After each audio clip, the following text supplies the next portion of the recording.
Merienda time! Tara! Kape!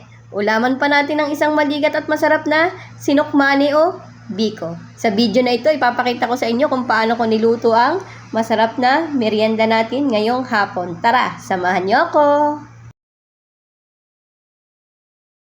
Una ay ito, isinain ko muna yung aking malagkit sa gata. Isang latang gata ang ginamit ko dyan. Init tayo ng kawali. Kapag mainit na, maglagay tayo ng konting asukal.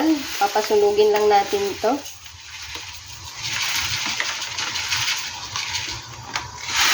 Ganyan din po ba kayong magluto ng biko o sinukmani po ang tawag sa amin sa Quezon, sa biko. Hintay lang natin siya matunaw.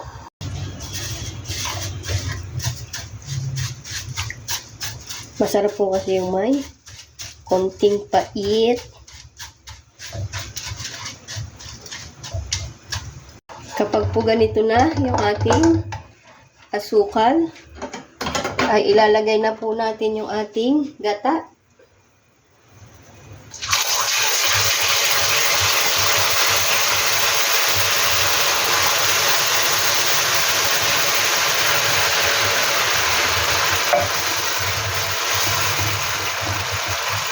Bango. Tutunawin lang natin ang ating sugar.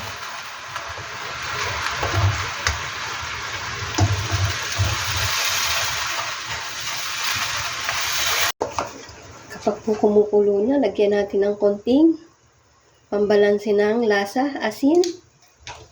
Ganyan din po ba kayong mag-sinukmani?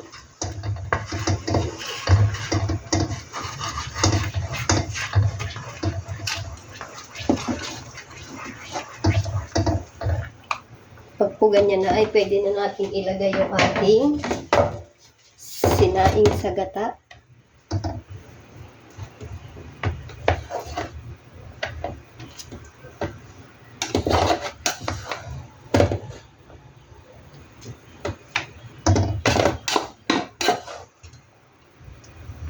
Sarap nito sa pansit, sa ulam.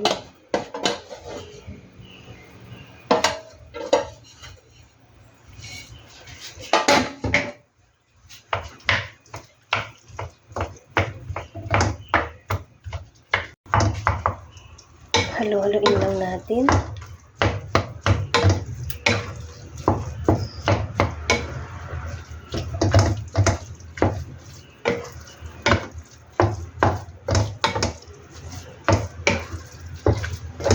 Hanggang mainin at ma-absorb ng kanin natin yung tamis ng asukal.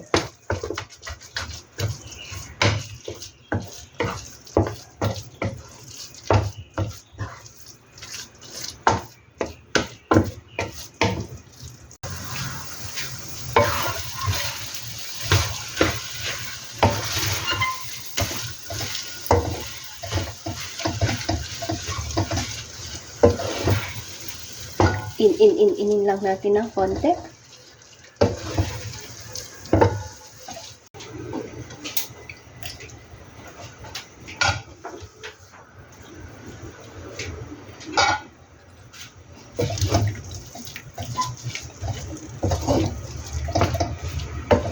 Meron na po tayong masarap at maligat na sinukmani. Tara, kape!